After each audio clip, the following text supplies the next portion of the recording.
Well, I don't know if you knew this, but I hate Stephen Colbert and I hate Jimmy Kimmel. The other guys are less bothersome because no one really watches them. And at least that other Jimmy Fallon isn't overtly political to the level that these two gentle people are. But with Stephen Colbert being fired, likely Jimmy Kimmel leaving next. By the way, if you're happy about that, make sure you hit that thumbs up button on the video right now, and leave a comment saying, suck it, Jimmy. I think that now some dark truths are coming out. Some actual reasons on why Stephen Colbert was being fired, has been fired, that the network seemingly had been hiding until just now. But let me give you, before we get into that, we have a quick message from this video sponsor, Aura. Hey, if you want to see something crazy, put your name and put it in a Google search. Put your address in Google search. See how much stuff pops up. It can be very, very frightening. You can pretty much Google anyone and find all sorts of private information about them anytime you want. These sites are run by data brokers who collect your personal information, package it up, and sell it to anyone who wants it. And usually scammers and spammers want it. These guys are basically out there printing money, and it's completely legal in America. Brokers are legally required to remove your information if you ask them to, but they make it super hard to do so.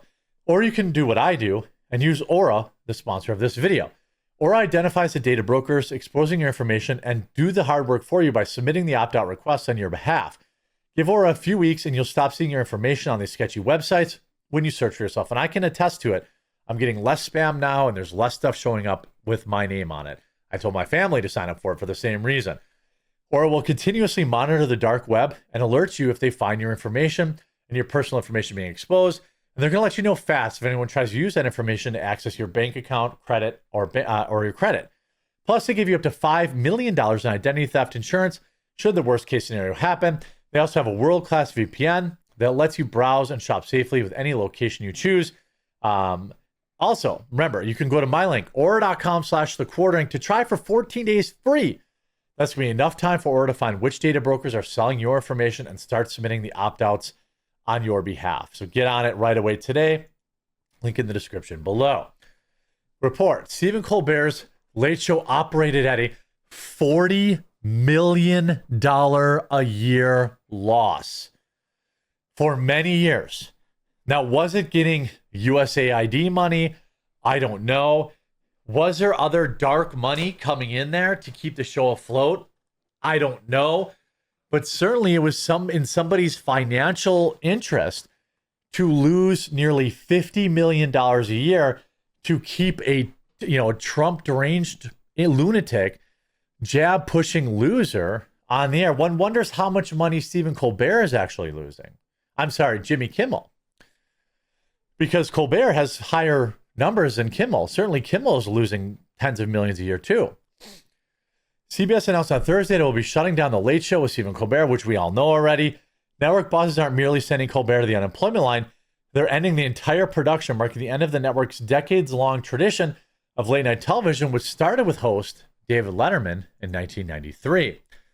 Colbert opened his show with a note to fans that his show will be winding down, and the studio audience booed the network.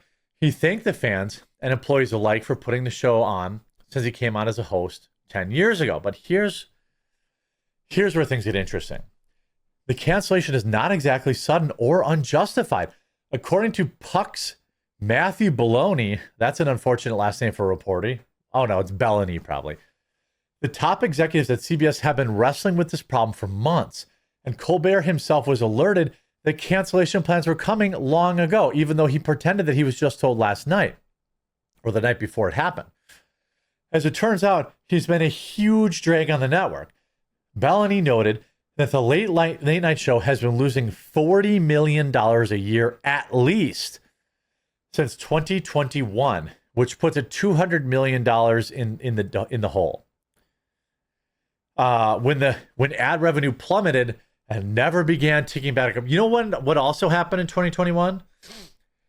I bet you Pfizer stopped.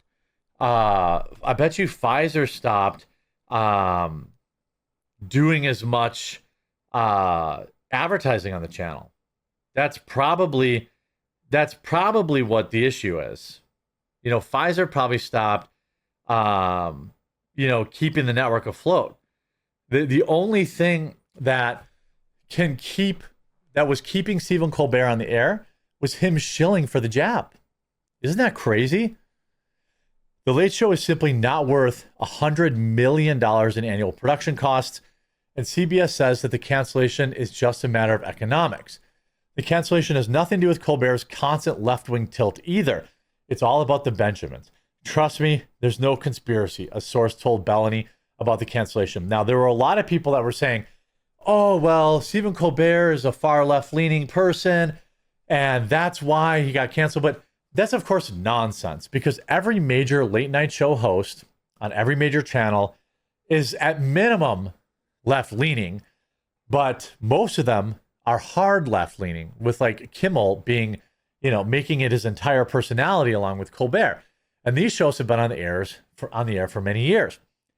If you look at every major news outlet, CNN, MSNBC, CBS, and NBC, every one of these networks, far left-leaning, still on the air.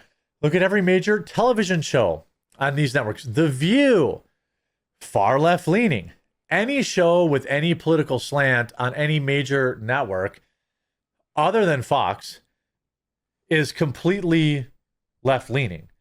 There is no, that is just an undeniable, that is a without merit excuse. They're saying, yeah, but Colbert called out the network for paying out $16 million lawsuit settlement. Again, if they're losing $40 to $50 million a year on the Colbert Show, I don't think they really care about the $16 million they had to pay out to clean up a lawsuit that they absolutely deserved.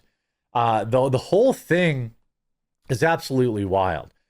The big question is, how long will it take before NBC and ABC follow suit and ditch their late night show hosts, all of which are also losing money and viewers? Still, the pure economics of the matter isn't stopping conspiracy theorists on the left, who in fevered imagination have decided that Colbert's firing is a favor to President Donald Trump, who just won a huge $16 million settlement from CBS Paramount after he sued them for election interference. Now, if we go to Puck News, which is not, I believe, is apolitical, I see him come up every once in a while. I don't really think, I think they're more just like a Hollywood news site. CBS in distress, Colbert's exit, and the Road Weiss era. Now, if we go down to, let's see if, let's see if there's an archive of this. I want to make sure they didn't change anything. Look, how many people were even watching late night? And the fact that at $100 million budget is actually bonkers. It's actually bonkers. On top of that, the fact that they were losing money. Okay, so I always use archives because sometimes they stealth edit stuff. You see here, let's get to the Colbert stuff here. The Colbert conundrum. Speaking of complicated, today's announcement that CBS will end late night show with Stephen Colbert. George Cheeks pulled the trigger on this one. The sources tell me CBS executives have been discussing the future of the Late Show for months. The Colbert team was noted around July 4th that the show was in jeopardy, and Colbert himself was told of the final decision the night before. CBS did not plan to announce a move so soon, per sources, but Colbert decided that to avoid leaks, he wanted to reveal it this afternoon to his staff and discuss it on his show tonight, which he did. I think that's fair. You could tell from the clips he's still kind of in shock. And backstage, I'm told that he was resolute and matter-of-fact with his top staff, thanking them, not angry actually, per one source in the Ed Sullivan Theater. For those keeping track, Paramount merger politics, Cheeks did not consult Ellison, Jeff Shell, or the upcoming Skydance team in advance. Canceling a money-losing program does not rise to the level of a material decision and must be run by the new regime. And Late Show has been losing more than $40 million a year for CBS, though that doesn't include some ancillary revenue. While the show still garners 2.4 million viewers a night, it leads its 11:35 rivals in total audience, and this week scored its 9th consecutive Emmy nomination for Outstanding Talk/Variety Series.